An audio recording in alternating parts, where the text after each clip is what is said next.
Tec21 apresenta Conversas 4.0. Conversas 4.0. Inteligência Artificial, Internet das Coisas, Blockchain. Com Edilson Almeida e convidados. A tecnologia na rádio. Terça-feira, entre as 10 e as 11 horas. Conversas 4.0.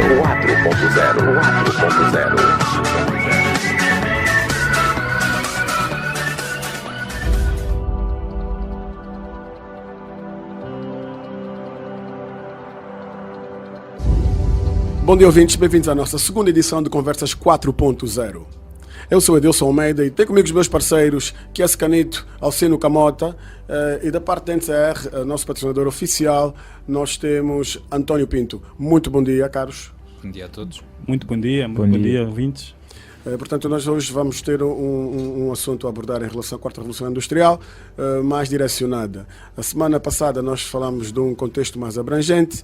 Hoje vamos entrar em detalhes das várias aplicações, dos vários serviços que podem ser criados, desenvolvidos a partir da quarta revolução industrial. E hoje vamos falar da computação em nuvem.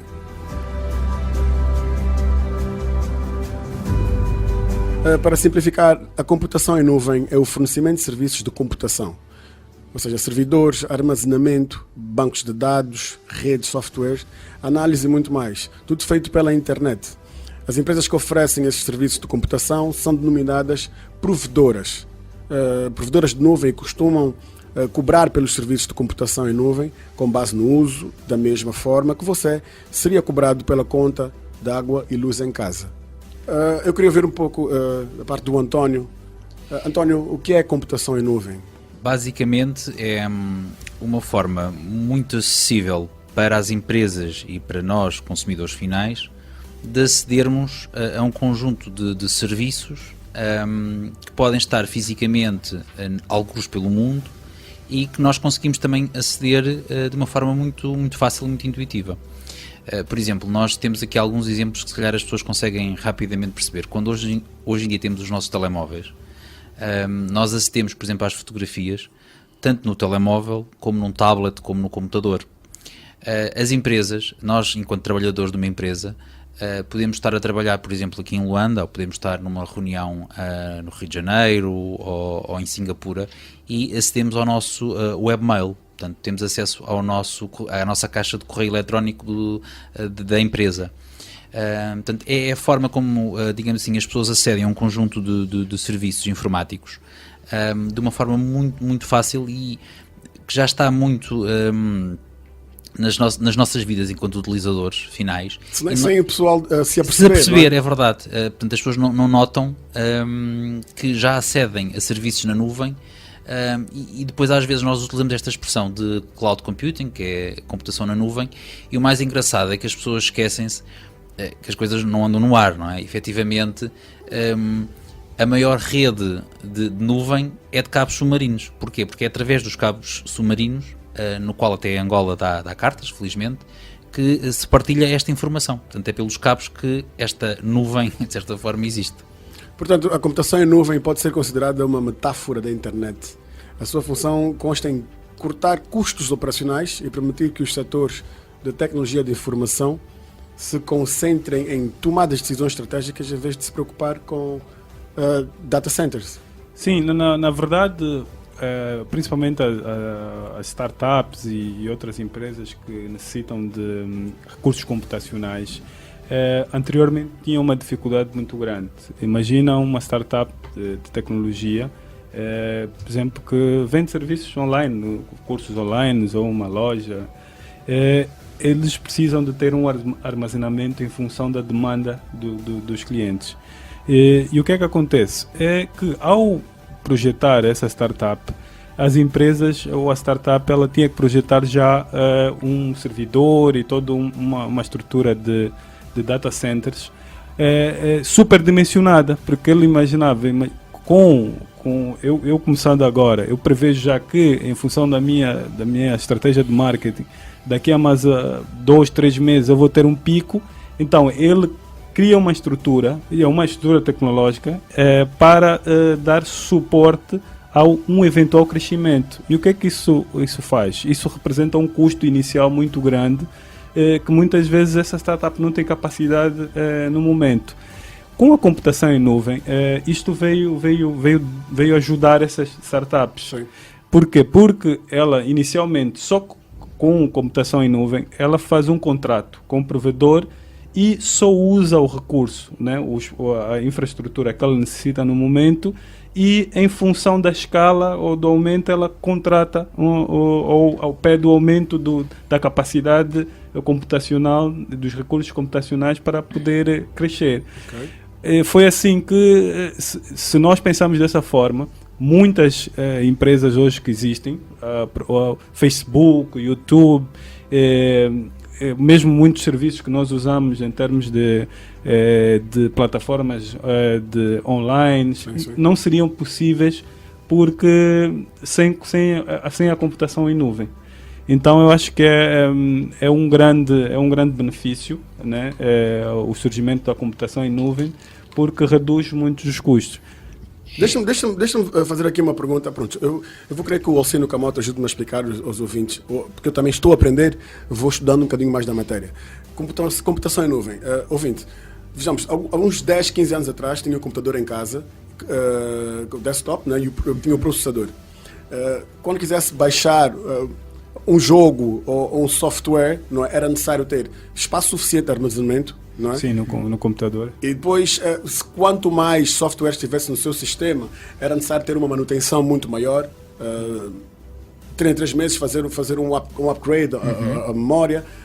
E eventualmente isso começou a criar custos, não é? Sim, sim. Hoje em dia já não precisa ter tanta informação, não é, no seu processador, ou seja, já não precisa ter memória, gastar dinheiro a comprar memória para poder baixar um software, pegar um CD, fazer a instalação, que às vezes dá erro, não dá erro. Hoje em dia vai para uma plataforma digital, não é? Vai à nuvem e consegue então ter acesso a vários serviços de softwares que estiver interessado. Corrobora com isso, Alcino? Sim, de certa forma é isto. O que acontece? A nuvem não é mais do que nós podermos trabalhar com uma infraestrutura que não está fisicamente connosco. Sim. É praticamente a virtualização do computador. Correto. Nós temos os dados, os softwares, a capacidade de armazenamento num computador que, por exemplo, está nos Estados Unidos e eu a partir daqui consigo aceder, sim, consigo trabalhar com os dados de forma remota.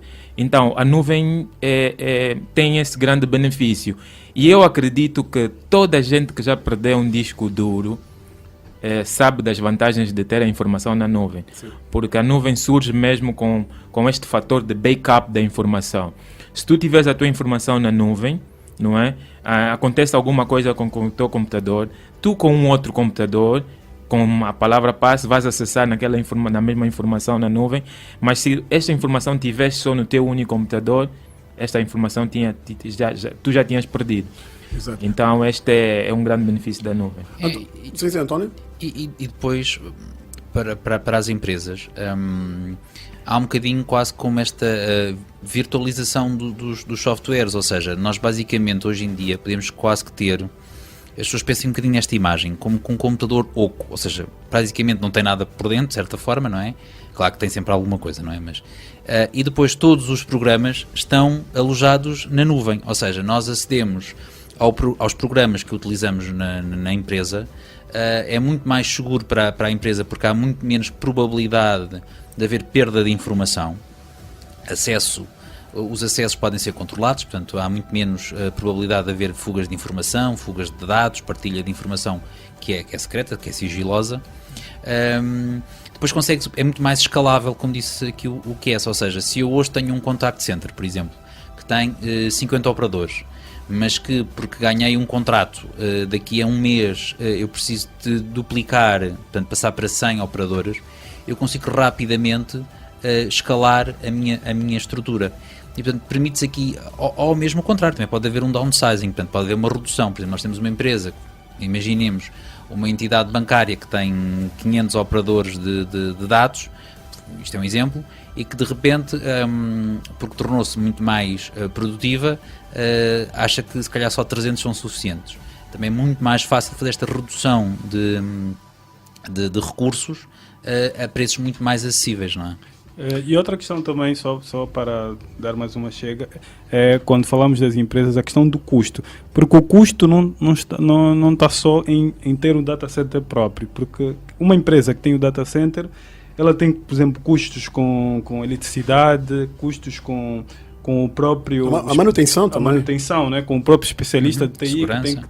tem que estar a controlar, com a questão da segurança.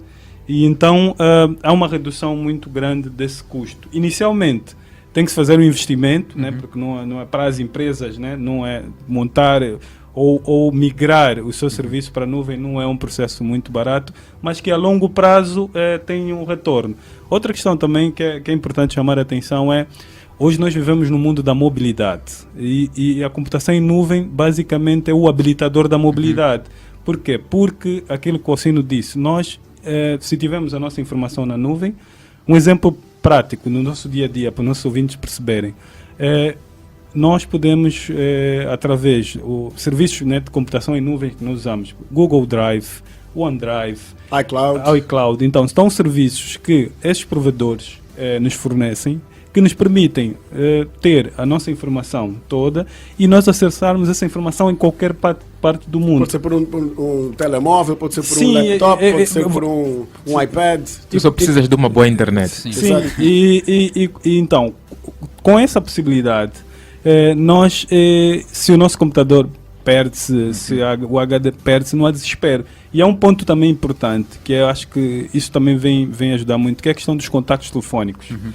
Antigamente bastava a gente perder o telefone, acabou-se os contactos. Hoje o nosso telefone, pelo menos os smartphones, eles dão a opção, por exemplo, o Google, eu não sei se os outros provedores têm isso, mas o Google dá-te a opção de tu ou salvares no computador ou salvares no chip ou na própria nuvem, que é no Google Drive. Significa que se tu perderes o teu telemóvel e acederes a partir de um outro telemóvel, todos os contactos que estão guardados na ferramenta do Google voltam para ti. Portanto, eu preciso necessariamente de quê? Ter uma conta, não é? Eu tenho a minha conta do e-mail, eu registro, cadastro, e toda a informação que eu tenho eu ponho nesta minha conta. Sim, se eu perco o meu telefone... Tu precisas ter sempre... Eu acho que a internet é aqui é tipo a autoestrada. Sim. Vamos pensar isto como uma estrada. Portanto, a internet é a estrada que tem que existir para que todas estas ferramentas funcionem. Sim. Portanto, temos de ter aqui uma boa ligação, uma boa infraestrutura de internet para que tudo isto possa ser uma realidade. Porque sem internet, vamos lá ver, também não consegues fazer... Sim, a computação em nuvem basicamente só funciona com a internet. E é o grande desafio que nós temos no nosso país e em muitos países do mundo onde a conexão da internet ainda não é estável. Então é um grande desafio para a dinamização, né, da computação em nuvem. Portanto, é um grande handicap. A única desvantagem que a gente tem de usar a internet na nuvem é a falta de internet. O acesso à internet. Acesso à internet, mas exato. agora vejamos, também é possível fazer aquelas nuvens locais, não é? Que sem acesso à internet, não é? Sim, por exemplo, se formos a ver, por exemplo, muitas vezes os fornecedores, portanto, as empresas que vendem os discos rígidos, PNs e discos, por vezes naquelas torres, não é, de disco, já tem muitas vezes um sistema quase híbrido. Portanto, a torre tem 2 teras de capacidade e depois existe na cloud mais capacidade. Portanto, os próprios fornecedores já têm aqui um regime, de certa forma, híbrido, misto, em que quem compra uma torre consegue ter não só uma capacidade física, portanto no equipamento, e também consegue ter mais capacidade virtualmente na nuvem. Nós temos os tipos de serviços de nuvem, não é? O IaaS, o PaaS e o SaaS. Infrastructure as a Service. Sim, sim. Tu tens depois o Software as a Service e Yep. tens o Platform as a Service. Exato. Então, Infrastructure as a Service, que é infraestrutura de serviço, a plataforma de serviço como serviço, exato. E depois também temos o software como serviço. Ou seja, eu vou à busca dos softwares, em vez de eu baixar o software, ir até a loja, comprar o software, instalar em casa, eu vou à plataforma, não é? E eu posso baixar automaticamente a partir... Não, tu nem normalmente, por vezes, nem fazes download. Portanto, tu acedes. Vou dar um exemplo. Por exemplo, o webmail. é um bocadinho aquele exemplo que tu podes estar, por exemplo, de férias, Sim. basta teres um linkzinho, claro que a empresa tem que ter isto tudo configurado, não é? Mas basta teres um linkzinho, tu vais a um sítio onde consigas ter acesso à internet, na casa dos amigos, no computador, num hotel, colocas, metes a tua username e password e consegues aceder ao teu e-mail, dos tipos de nuvem. Portanto, nós temos normalmente a nuvem pública, que é basicamente um fornecedor de serviços de nuvem terceirizado, e que é administrado por uma empresa que fornece vários tipos de recursos. Se calhar eu acho que os 3 exemplos mais, portanto, neste caso, não é, da nuvem pública, todo o hardware, portanto, todas as máquinas, todo o software, e as infraestruturas de suporte são propriedade e geridas por este fornecedor. Os exemplos que as pessoas, se calhar, melhor conhecem é a Microsoft Azure, a Amazon Compute Cloud e a Google App Engine. Normalmente são... O que é que elas fazem, fundamentalmente? São plataformas que são desenvolvidas para hospedar aplicações web. Imagina, tu és uma empresa e tens um conjunto de aplicações, por exemplo, para aceder à internet, portanto, que são coisas que tu pões públicas, né, que as pessoas, as empresas, numa ótica business to business ou business to consumer, portanto, pessoas para pessoas ou pessoas para empresas, cedem. E portanto isto está disponível para estas organizações. Se eu for um desenvolvedor de startups, por exemplo, o serviço, ou seja, software as a service, Não, é Platform as a Service. é platform as a service? Sim, plataforma, porque tu aí... Software service que eu estava-me a referir nesse Não, caso. software as a Service é para o usuário final. É Aquele mais que para o usa usuário webmail, final. para o desenvolvedor normalmente é Platform É uma as a plataforma, Service. porque tu precisas basicamente de uma plataforma para poderes desenvolver, para poderes aceder, para poderes criar. O software como um serviço, o SaaS, é normalmente, por exemplo, um exemplo que as pessoas, se calhar, também melhor conhecem, é o Microsoft Office 365. Portanto, nós não precisamos de comprar precisamos de comprar, né? Não fazemos o download, ou não temos o CD, né? Fazemos o download para o nosso computador, depois quando temos um acesso, vamos trabalhando offline, quando temos um acesso online, portanto, quando temos internet, as coisas são sincronizadas. É por isso que muitas das vezes, nós às vezes até quando ligamos coisas no nosso computador e de vez em quando não temos internet, depois há ali aquele momento que as coisas estão a sincronizar, não é? É quando, de certa forma, todas as plataformas estão a falar entre si, né? Estão a comunicar e estão a partilhar esta Eu informação. acho que o Camota tem uma boa experiência, ele está sempre a me convencer para usar o Microsoft 365. Camota, conta lá a tua experiência com o Microsoft 365. Olha, a minha experiência com o Office 365 Office, né? é interessante porque, a princípio, tu baixas o software pela internet e as atualizações são automáticas, ou seja, eu não preciso estar toda hora a ir para a internet e fazer a atualização do meu software. Ele é feito automaticamente. Ele é feito automaticamente. E qual é essa vantagem da nuvem? Todas as pessoas que têm o Office 365 recebem atualização de software em real time. Quer dizer, o desenvolvedor ou o provedor do serviço, quando faz uma atualização do software, como eu estou ligado àquela nuvem, automaticamente eu tenho atualização E há outro benefício também que é, por exemplo, se eu estiver a trabalhar com o Excel ou o Word no meu computador, e se eu quiser aceder a esse mesmo documento, eu só posso aceder no meu computador caso eu tenha feito o download com um CD. Mas com o 365 eu posso aceder depois isto em qualquer computador, é bem assim?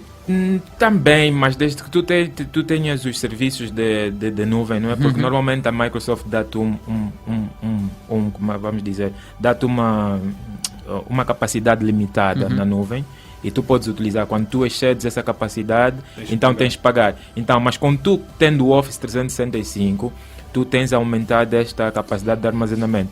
Só a finalizar essa questão da Microsoft, e eu gosto muito de falar esse exemplo. Imaginemos que tu estás numa empresa como um banco que tem 1000 pessoas e os 1000 funcionários utilizam o Office.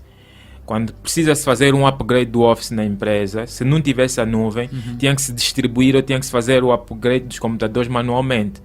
Mas com o Office 365, o upgrade de todo o software é automático. Cada trabalhador, quando ligar o computador, faz a atualização, sincroniza e já está atualizado. Então isso salva muito tempo, é mais eficiente.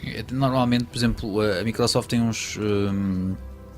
tem aqui um conjunto de parcerias normalmente com as universidades. Portanto, as universidades até tendem a ser um grande utilizador do Office 365, porque permite aos alunos, aos estudantes, aos professores, não é? À comunidade estudantil, de certa forma, ter acesso ao Office de uma forma muito mais, ou até económica ou mesmo gratuita, porque já faz parte dos acordos que as universidades fazem com a Microsoft, e ter aqui, de certa forma, na universidade, em casa, acesso ao software. É muito prático. E eu acho que também era importante falarmos um pouco, né, porque nós estamos aqui a falar de quarta revolução industrial e estamos a falar de profissões do futuro.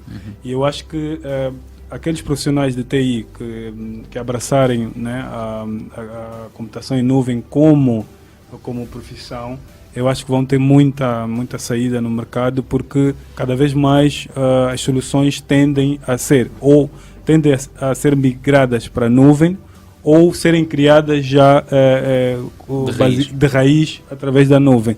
Então, António, se calhar podemos falar um pouco do job script de uma pessoa que pensa em entrar para uma profissão dessas, que pensa em especializar. Sim, eu acho que há um grande potencial. Nós, no primeiro programa, falámos muito desta questão de que a Revolução Industrial, ou a Revolução 4.0, tem, digamos assim, um lado menos positivo, que é uma alteração da lógica de emprego. Ainda não sabemos bem o que é que isto quer dizer, mas também não conseguimos, se calhar, ver daqui a 10 anos ou mais. Mas sabemos que há um conjunto de profissões que também vão surgindo com este tema da cloud. Por exemplo, nós temos as questões de, por exemplo, um engenheiro de imigração, não é? Basicamente é um engenheiro informático, que é, digamos assim, a pessoa que faz a migração de sistemas, por exemplo, entre o on-premise e as questões de cloud, entre infraestruturas que estão alojadas localmente para estas aplicações que podem estar na web. Por exemplo, temos a questão de arquitetos de computação na nuvem, em cloud, engenheiros de softwares para computação na nuvem. Portanto, há também, obviamente, um surgimento de novas profissões. Portanto, eu acho que há aqui sempre uma base que é normalmente engenharia informática, ou então o gosto pela matemática. Acho que tem que haver sempre pelo menos aqui esta dualidade, e depois a questão da formação em língua inglesa. Fundamental. É fundamental. Porquê? Porque as linguagens de programação, que são, digamos assim, a linguagem de programação, não é, escrever código, é um bocadinho como para nós a língua portuguesa, ou para os ingleses a língua inglesa, etc. Portanto, é o idioma, de certa forma, vamos pensar assim, é o idioma de base de quem trabalha em software. E, portanto, estes jovens têm que estar capacitados, têm que perceber, têm que entender. Para quê? Para que depois consigam, nas empresas, na administração pública, ou particularmente, inclusive. E quem quiser, né, porque eu sei que há várias, né, pronto, tivemos a fazer uma pequena investigação relativamente às formações, certificações, e daquilo, de um pouco que eu pude perceber, há aquelas formações ou certificações que são mais abrangentes, para as pessoas compreenderem o que é a computação em nuvem e como gerenciar processos, né, de migração ou da própria gestão, né, da computação em nuvem, e aquelas certificações de provedores, né, porque nós sabemos que nós temos vários provedores de serviço, temos a Amazon, temos a Google, temos a Microsoft, temos a HP, temos várias empresas provedoras, e essas mesmas empresas, elas também criam certificações para quem depois vai trabalhar. Qual é na visão do António, qual seria a melhor estratégia? Fazer primeiro um curso geral ou avançar já para uma certificação de provedor? Eu acho, até da minha experiência e também do que vejo, eu acho que nós devemos ter sempre uma base, que eu acho que à data de hoje, não é? Vamos pensar isto na engenharia informática. E depois os estudantes têm que perceber um bocadinho, durante todo o seu processo de aprendizagem, o que é que na informática os motiva, o que é que os cativa mais. Porquê? Porque depois entra a questão da especialização, e corroborando um bocadinho aquilo que eu falei anteriormente. Portanto, é perceber qual é que é, dentro do que é a informática interna, o desenvolvimento, o software, etc., onde é que nós nos encaixamos melhor. E depois de nós percebermos um bocadinho qual é que é a área que nós gostamos, e vamos pensar aqui, por exemplo, na área da computação na nuvem, o que é que eu sugiro? É perceber qual é que são os fornecedores que normalmente trabalham nesta área, perceber o que é que nós gostaríamos de fazer dentro digamos assim, da gama, do leque de ofertas, e depois, obviamente, fazer certificação, porque a certificação é muito importante. Vejamos que as empresas, principalmente as empresas multinacionais, muitas vezes obrigam os parceiros. Portanto, quando uma empresa está num processo de concurso para um projeto destes, né, na cloud, obriga que o parceiro que será escolhido tenha que ter técnicos certificados nesta área, neste software. Porquê? Porque é um risco para o insucesso de todo um projeto, ou para uma demora, não é, no mesmo, quer dizer, isto for só implementado por engenheiros de software. Porquê? Porque há um conjunto de especificidades quando se vai ser implementado, seja plataformas, software, etc., que obriga e que recomenda que realmente haja pessoas capacitadas. E é importante as pessoas também terem isto em mente num processo de escolha das profissões e depois durante todo o seu percurso de vida, que tem que gradualmente se ir aperfeiçoando, certificando, porque obviamente também, isto também é um enriquecimento para eles e para elas. Portanto, todos os profissionais, ao serem certificados numa determinada tecnologia, estão-se a valorizar.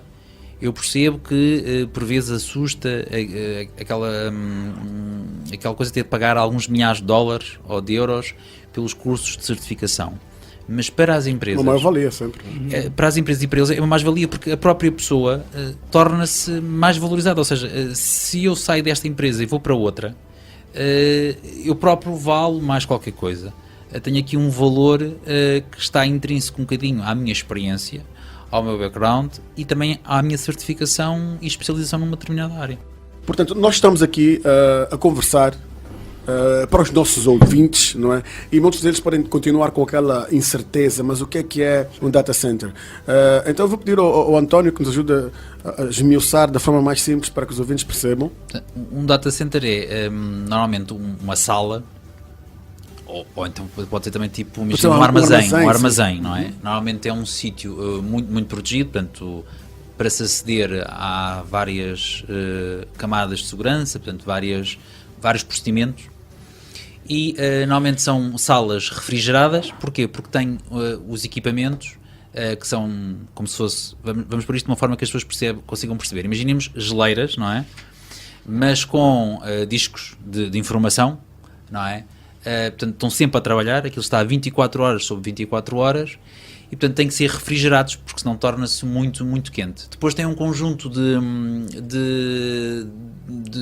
trâmites de higiene e segurança, por exemplo, as calhas por onde passam os cabos, porque imaginemos que há um incêndio, não é? E a água ou os químicos destroem ou podem comprometer seriamente esses mesmos... Podem corroer alguma cabelagem, sim? Podem comprometer esses racks e essas infraestruturas desses servidores todos. Portanto, é tudo utilizado, depois tem câmaras de segurança para ver quem acede, fica tudo registado, quem entra e quem sai, e quem entra e quem sai são pessoas, é muito restrito, não é? Portanto, é um sítio interessante para se visitar. É um bocadinho como se fosse tipo o cérebro, o centro nevrálgico de uma organização, porque aquilo normalmente tem muitas luzinhas a piscar. Sim.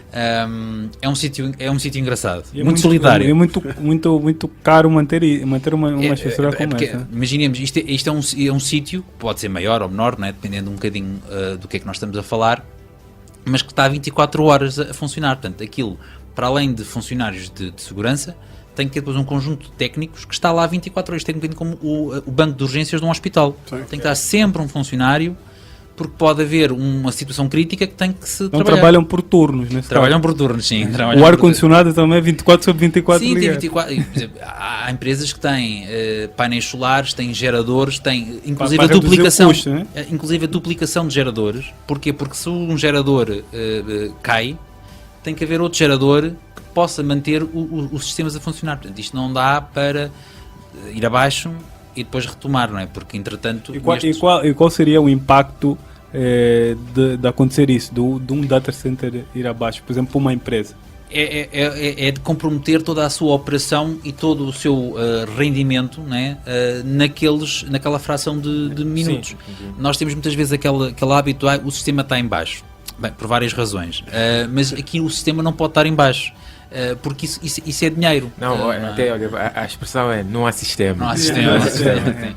E, portanto, isso não pode existir. Porquê? Porque é dinheiro de uma empresa que, se calhar, durante 15 minutos não está a faturar. E isto numa escala muitas vezes planetária, não é? Porque estamos aqui a falar de organizações de grande dimensão. Estamos a falar de milhões e milhões de faturação e muitas vezes por incumprimento de multas. Há indenizações a serem pagas. Sim. Portanto... Bom dia mais uma vez, estamos de regresso ao Conversas 4.0. António, Camota, Kies Canito, eu, Adilson Almeida, como pivô. Nós estamos a falar há pouco tempo sobre as diferentes nuvens, nem todas elas são iguais. Há 3 maneiras diferentes de implantar recursos de computação em nuvem. Nuvem pública, nuvem privada e nuvem híbrida. Demos uma pincelada há bocado, mas agora podemos falar com mais detalhe, não é? Portanto, a nuvem pública, que são de propriedade do provedor de serviços de nuvem, de terceiros e operadores, e operadas por eles, nesse caso, e que por sua vez fornecem recursos de computação. Se pode explicar um bocadinho mais como é que... Não, eu passaria essa pergunta para o António, como ele já começou... Não, a nuvem pública, como eu disse, portanto, é um fornecedor, ou um provedor, como queiramos, por exemplo, a Microsoft Azure, a Amazon, a Google, que disponibiliza, digamos assim, espaço, não é? Onde as empresas possam desenvolver aplicações baseadas na web. Imaginemos uma empresa tem um determinado site, ou tem determinados programas, softwares, e, digamos assim, aloja esses softwares naquele espaço, na nuvem. Depois temos a nuvem privada. A nuvem privada é um bocadinho como se fosse tipo um data center. Portanto, é algo que normalmente é um recurso que é utilizado apenas por uma empresa, por uma organização. Ou por um indivíduo também, não é? Ou então por um indivíduo também pode ser, não tem que ser. E que basicamente pode estar localizada num data center da empresa, mas pode ser terceirizado. Acho que essa questão da nuvem privada, estamos mesmo a falar de organizações. Sim, normalmente normalmente é utilizado mais por organizações, privado, estamos aí já empresas, softwares as service. Sim, normalmente são tinha que ser um privado com algum dinheiro. Organizações, né? Podem ser públicas, pode ser uma privado, empresa privada, ONG. mas são organizações, né? Não é, e se calhar os exemplos para as pessoas perceberem melhor por exemplo, imaginemos a administração pública angolana, não é? Os ministérios, os bancos, a ENSA, a NCR têm, digamos assim, a sua nuvem privada. Portanto, é um espaço que estas organizações utilizam para colocar, digamos assim, a sua informação. E depois existem os modelos híbridos ou mistos, que é, digamos assim, uma mistura entre uma nuvem privada e a nuvem pública. Eu pessoalmente sou um apoiante, e estamos aqui agora a falar a nível pessoal, deste modelo híbrido. Portanto, eu acho que salvaguarda um bocadinho mais todas aquelas dúvidas que possam existir, seja com a questão da privacidade, seja às vezes até com uma questão de salvaguarda, né? Porque imaginem, por exemplo, a administração pública. Nós temos os registros centrais, não é? A informação sobre todos nós, os passaportes, os bilhetes de identidade, etc. Quer dizer, pode efetivamente acontecer alguma coisa ao sítio onde estão alojadas estas informações. E, portanto, era bom que existisse um outro sítio, um bocadinho no modelo de replication service, portanto, de replicação dos servidores. No outro ponto, pode ser físico, imaginemos numa outra província distante, que é para salvaguardar estas questões, né? Normalmente de catástrofes naturais, de terremotos, de incêndios, e, portanto, deve estar distante. Ou então na nuvem, portanto, ter de certa forma esta nuvem privada, neste caso da administração pública, onde serve um bocadinho como um outro sítio, um outro backup, onde o Estado guarda a informação. Portanto, se houver alguma situação menos boa, Pronto, Se vai lá calhar até, buscá-la. por exemplo, a empresa tem informações mais sensíveis, se calhar as informações mais sensíveis podem estar Num data numa center. nuvem, num modelo híbrido, né? numa nuvem privada. E aquelas informações mais de caráter geral, por exemplo, informações aos utentes e coisas que são mais de caráter gerais, podem estar numa nuvem pública, né?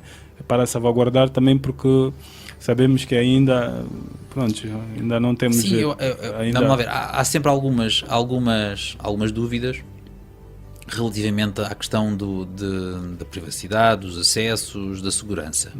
Mas isso também é como um edifício, quer dizer, o edifício também pode sofrer um ataque, portanto ser roubado, ser assaltado, aceder-se à informação. Até se nós formos a ver todos aqueles casos que nós, se calhar, mais conhecemos, do Wikileaks e outros, muitas vezes, quer dizer, são informações que são acedidas de dentro da organização, e, portanto, vêm de dentro para fora, e não tanto de hackers que acederam à informação que estava na nuvem, até porque, só para as pessoas terem uma ideia, existem diversas camadas de segurança para aceder aos data centers, mesmo físicos, quer dizer, não é uma pessoa que vai lá bater à porta e olha, eu gostava de fazer uma visita guiada aqui com os meus alunos ao data center. Isto não existe, não é? Porque são sítios muito específicos, onde temperaturas, os acessos são muito limitados. Depois, dentro do data center, ainda pode haver zonas ainda mais limitadas de acesso. E, portanto... E as próprias empresas podem, antes de colocar a informação na nuvem, encriptar essa informação para que nem os próprios provedores consigam ter acesso a essa informação. Na verdade, essa questão da segurança é muito relevante, porque é como, por exemplo, antigamente as pessoas, para fazerem compras online, para usarem o cartão de crédito, transferências, há toda uma insegurança de saber onde é que vão nossos dados. E com a computação em nuvem é a mesma coisa. A gente está a alocar os dados num provedor externo e nós queremos saber. Só que qual é a grande questão? É que todas essas empresas, eles têm é como terceirizar algo para alguém que é especialista nisso. Sim. Enquanto, por exemplo, numa startup minha, que o meu foco, por exemplo, é vender cursos online. É aquele o meu foco. E se eu terceirizo uma parte, eu vou terceirizar para alguém especialista. Então, quer dizer o quê? Que o provedor só vai estar dedicado a proteger as minhas informações, garantir a disponibilidade das minhas informações quando eu necessitar, e ele prepara-se totalmente para isso. Então, é muito mais seguro eu ter a minha informação com alguém que está só preocupado do que ter a informação muitas vezes comigo, porque eu não tenho às vezes os recursos que esse provedor tem para garantir toda essa segurança. Um exemplo muito prático para as pessoas entenderem é como eu tenho dinheiro. Eu posso pôr o dinheiro em casa, posso deixar o dinheiro em casa e chegar um bandido, alguém invadir a minha casa e levar o dinheiro. Eu posso pôr esse dinheiro no banco. Agora eu me pergunto, quem tem mais estrutura para preservar esse dinheiro? Eu ou o banco? Mas, se calhar, pode dizer o banco, porque o banco tem um guarda, tem um cofre, tem toda uma estrutura. Sim. E ele está preparado para proteger o seu dinheiro. Exato. E agora a pergunta é, mas o que é que o banco vai fazer com o meu dinheiro? Né? É a mesma coisa que a gente faz quando vem. O que é que eles vão fazer? E se calhar há muitas pessoas, mesmo hoje no século XXI, que ainda têm essa desconfiança e preferem ter o seu dinheiro em casa, e só quando há um assalto, quando é uma desgraça, é que eles dizem, se o dinheiro estivesse no banco, o banco se responsabilizaria e tudo mais. Então, com a computação em nuvem também é a mesma coisa. Eu posso dizer, eu não quero ter a minha informação, eu não confio na nuvem, eu vou ter no meu HD, está aqui arrumadinho, ou no meu computador, e está ali. Acontece qualquer coisa com o HD, a gente lembra-se, afinal existe uma nuvem, se tivesse na nuvem não teria esse problema. Então, eu acho que as pessoas têm que olhar um pouco para esse lado, né? E dizer, que nós estamos a trabalhar com quem é especialista na matéria, com quem está dedicado a fazer aquilo, e isto acho que devia ser a segurança que nós devíamos ter ao pôr os nossos dados na nuvem. E depois uma questão em relação à segurança. Se tu envias um e-mail confidencial para uma outra entidade, não é? Com um documento confidencial, automaticamente este documento está a ficar numa nuvem. Então, tu tendo um provedor de nuvem do mesmo provedor de serviços de internet, o nível de segurança é basicamente o mesmo. Sim, não é? e normalmente quando nós estamos a falar com destes fornecedores, para vocês terem uma ideia, normalmente são empresas que têm data centers em várias localizações, nos Estados Unidos, na América Latina, na Europa, na Ásia, e normalmente a informação vai rodando nos data centers, ou seja, chega a haver situações que a informação tanto está de repente num servidor nos Estados Unidos, como daqui a meia hora está num servidor no Brasil, e como daqui a meia hora já está por exemplo, na Índia. Sim. Portanto, isto vai rodando até um bocadinho para salvaguardar possíveis intrusões que possam acontecer durante, digamos assim, a informação. E, portanto, os próprios fornecedores vão salvaguardando para que isto obviamente não aconteça, porque isto é um bocadinho como aquela situação que o que estava aqui a dar o exemplo. Imaginemos o que era assaltarem um banco, não é? Quer dizer, quem ficava mal na fotografia é o banco, porque havia uma certa descredibilidade do banco. Isto é um bocadinho mesmo deste tipo de fornecedores. Quer dizer, se soubesse que teria havido uma intrusão e um acesso a dados, era obviamente mau para o negócio. Portanto, isto também serve um bocadinho por isso. Eu advogo um bocadinho este modelo misto, não é? De termos, se calhar, uma infraestrutura mais privada e outra infraestrutura pública. Portanto, aqui a combinação da cloud híbrida, mista, porque assim permite-nos, de certa forma, estarmos mais salvaguardados de possíveis situações, mas que, obviamente, não tendem muito a existir. Vou perguntar ao Alcino Camota. Alcino, quais seriam as 3 empresas, as 3 instituições aqui a nível nacional que se salvaguardariam muito bem e teriam melhor rendimento se utilizassem a computação em nuvem? 3 exemplos. 3 exemplos. Olha, eu acho que o Serviço Nacional de Identificação Civil, não é? Acho que seria excelente. Eu não sei, não consigo afirmar se eles não usam, mas se eles tiverem todas as informações dos cidadãos em nuvem, era uma salvaguarda, porque imagina se acontece alguma coisa no seu edifício, um incêndio, uma catástrofe natural, tendo todas as informações na nuvem, os dados de todos os cidadãos estavam salvaguardados. E nós já tivemos exemplos disso da guerra civil que nós tivemos em Angola, não é? Os registros civis ficaram perdidos, das províncias do Ambo, Benguela, das províncias que tiveram guerra.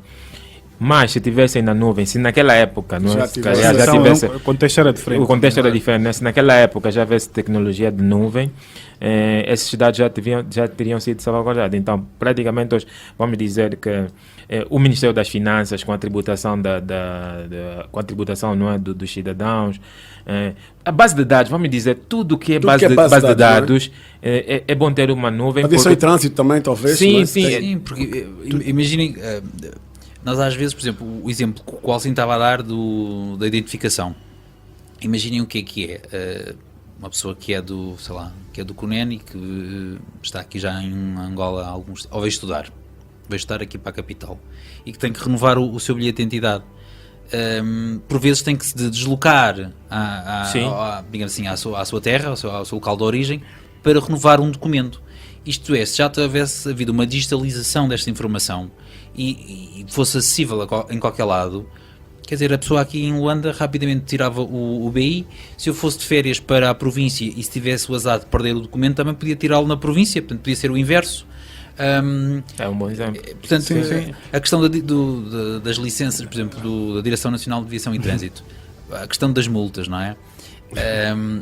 A polícia em qualquer lado do país consegue aceder à matrícula da viatura e ver se a viatura não está com um processo qualquer. Está legalizada, não é? não está? Sim, eu também gostaria de falar um pouco sobre os modelos de negócios que podem surgir à volta da computação em nuvem. Basicamente, hoje nós estamos a viver a chamada transformação digital nas empresas, que é incorporar tecnologias emergentes nos processos das empresas, né, para melhorar a experiência do cliente, melhorar os processos internos. E nós temos aí, né, como nós falamos, que nós estamos numa série, né, primeiro que vamos falar das tecnologias digitais, né, dentro da 4ª Revolução Industrial, depois vamos avançar para as físicas e biológicas. Mas para dizer que a computação em nuvem permite a criação de modelos de negócio completamente inovadores que eram impossíveis em outras alturas.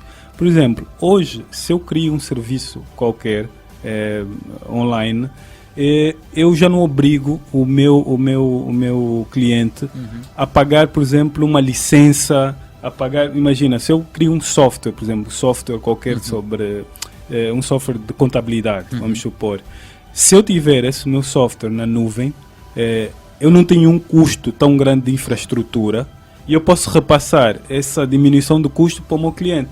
Então o que é que eu vou fazer ao meu cliente? Vou dizer, olha, eu tenho esse meu software, né, que permite fazer isto, por exemplo, em termos de contabilidade, fazer lançamentos, tirar relatórios, mas eu não preciso instalar nada, não precisas comprar servidores, não precisas comprar nada, não precisas instalar nada na tua empresa. Só enviar a informação. Então, a única coisa que eu vou te dar é um acesso ao meu serviço. Você vai pagar em função do teu consumo. E se de repente tu decidis, olha, já não quero mais os outros serviços, já não serve para a minha empresa, você simplesmente cancela e deixa de pagar. Então, é benéfico para mim como cliente saber que eu não estou amarrado a nenhuma solução, né? Porque ele não vai me exigir, olha, um termo de contrato, caso você deixe de usar, tem que pagar a indemnização. Eu estou livre para eu usar o serviço quando ele for útil para mim. Se deixar de ser útil, eu paro de usar. Só então, usas para a tua própria necessidade. Sim, e depois... Sem excessos. Sim, e depois há uma outra vantagem, né, dentro do processo de transformação digital, que nós estamos a falar da explosão de dados. Hoje nós produzimos terabytes de dados todos os dias. Por exemplo, o WhatsApp, são milhões de mensagens que são partilhadas.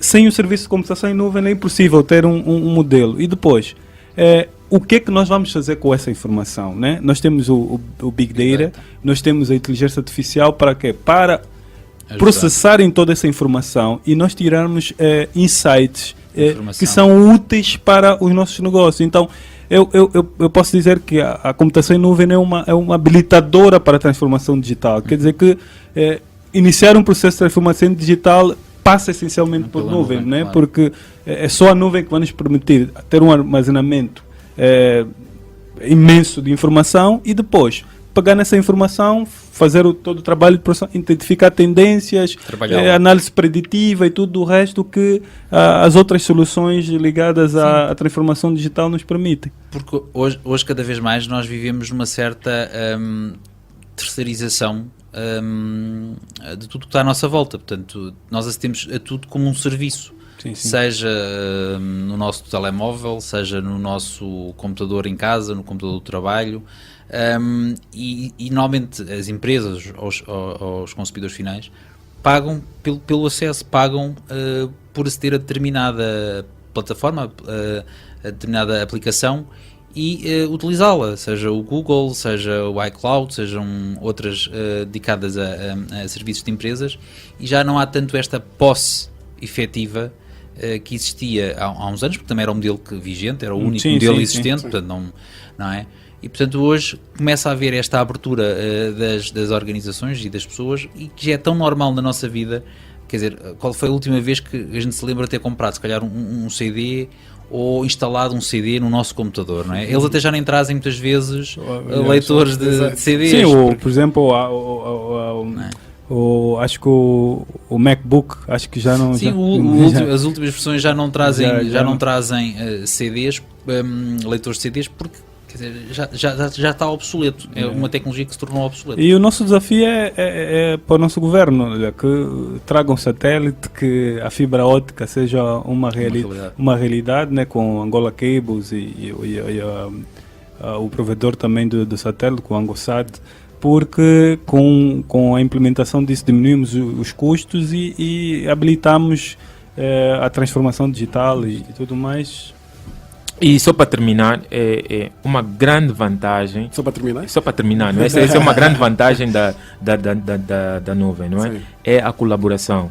A capacidade de nós podermos acessar ao mesmo documento em diferentes pontos. Ou seja, eu estou a trabalhar num memorando ou estou a trabalhar numa tese e estou a trabalhar em grupo com 10 colegas, o documento está na nuvem, nós dois temos acesso em tempo real, cada um vai fazendo a sua contribuição em tempo Pode real. pôr um input. Pode ser o input e é só um documento, então evitamos estar, mando e-mail, versão 1, versão 2, versão 3, é só um documento. Se eu estiver na praia com o meu telemóvel, eu consigo acessar o que meus colegas estão a fazer.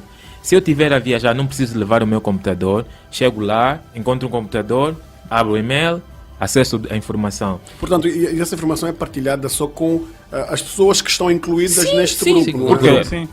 o dono o que vai criar o computador, o administrador do documento vai dar acesso, vai dar acesso às pessoas para acederem àquele documento. Então isso facilita, até nas universidades, o professor está a fazer uma monografia, o estudante está a fazer uma monografia e precisa de partilhar informação, não precisa fazer uma versão 1, depois envia para o professor, depois volta, não. É uma versão única e até o professor vai acompanhando em tempo real o que é que o aluno está a fazer. Acompanhamento, sim, a entrega Sim. de cada aluno para aquela... Sim. Tu mandas um funcionário fazer um documento, metes o documento na nuvem e se ele não tiver a fazer, tu te consegues ver, epá, tu não estás a fazer nada nesse documento. Então tem muitas vantagens de trabalhar na nuvem. Portanto, fez-me lembrar aqui uma coisa, é uma forma também de poder, numa empresa, eu quero controlar como é que está o nível de produtividade dos meus funcionários. Não é? Eu vou delegar certas tarefas em cada departamento e depois ao longo do tempo eu posso perceber quem foram as pessoas que deram mais input e quem foram as pessoas que não puseram input nenhum. Mas daí até a expressão que estas ferramentas serem chamadas ferramentas de produtividade. Sim. Porque é isso mesmo, são normalmente um conjunto de ferramentas fáceis de entender, né, de certa forma muito standardizadas, que as pessoas conseguem aceder, trabalhar e fazer o seu trabalho, né? Efetivamente o seu trabalho passa aquilo é uma ferramenta para a execução do seu trabalho. Claro. Nós estamos aqui na fase final desta nossa segunda edição, onde nós falamos sobre a computação em nuvem. Muita informação passada pelo António, passada pelo Camota, passada pelo Kies. Eu queria que vocês dessem uma pincelada, umas conclusões finais para a vantagem de se implementar já, ou seja, para ontem, não é, da computação em nuvem em muitas das empresas espalhadas no setor industrial, setor financeiro aqui no nosso país. Vou começar pelo António. Bem, eu acho que a grande ideia que nós podemos tirar do final é que a computação na nuvem está já hoje na base da nossa utilização enquanto consumidores e cada vez mais as organizações, sejam elas públicas ou privadas, irão aderir à computação na nuvem. Porquê? Porque é uma forma de ter um conjunto de recursos de uma forma muito mais controlada em função das necessidades, sejam para cima, sejam para baixo, não é? Para mais ou para menos. Consegue, de certa forma, escalar. Porquê? Porque, por exemplo, nós temos aqui um projeto que pode começar em Luanda e depois pode ser replicado nas províncias, portanto há aqui esta questão da escalabilidade e por vezes, também é uma forma de inovação. Portanto, as próprias organizações têm que inovar. Nuvem, eu acho que nuvem é produtividade. E independentemente da filosofia de cada organização ou mesmo no nosso dia a dia nas nossas casas, isto é uma tecnologia que já está muito avançada e temos muitas vantagens em utilizar. As pessoas não devem ficar com medo da segurança dos dados, porque de uma ou de outra forma esses dados vão estar lá. Eu sempre gosto, como eu sou assim meio inovador, eu sempre gosto de olhar para os benefícios dos novos negócios, né? Das startups. Nós agora temos uma onda de startups aqui no nosso país, né? Há várias startups a serem criadas para resolver vários problemas da nossa sociedade. A minha recomendação é que essas startups, quando pensarem nos seus modelos de negócio, vejam os provedores, porque muitos deles até dão um pacote free, né? Para, por exemplo, plataformas as a service, né? Uhum. E depois, com esse pacote free, tem um conjunto de aplicações que se pode brincar, né? Para desenvolver as soluções e, em função do crescimento, poder depois pagar somente aquilo que consome. Então, eu vejo um grande benefício, né? Para as startups que estão a começar agora. E depois, um outro aspecto tem a ver muito com a questão do que é que nós, como país, né? Porque acho que são vários intervenientes para que a quarta revolução industrial aconteça, né? E estamos a falar de uma das tecnologias que é habilitadora para a quarta revolução industrial. Então, o papel do Estado de garantir que nós tenhamos acesso à internet, que tenhamos conexão de banda larga suficiente para assegurar que a gente consiga usar essa tecnologia de uma forma que dê benefício e aumenta a produtividade do nosso país, eu acho que aí vai um conselho muito grande para o Estado para continuarem, né, porque tem-se feito um investimento muito grande em termos de infraestrutura tecnológica, e eu acho que nós não estamos tão atrasados. O que nós precisamos é ter senso de urgência para que as coisas aconteçam. Conversas 4.0 todas as terças-feiras, das 10 às 11, aqui na LAC. Tec 21 apresenta Conversas 4.0. Conversas 4.0. Inteligência Artificial, Internet das Coisas, Blockchain. Com Edilson Almeida e convidados. A tecnologia na rádio. Terça-feira, entre as 10 e as 11 horas. Conversas 4.0.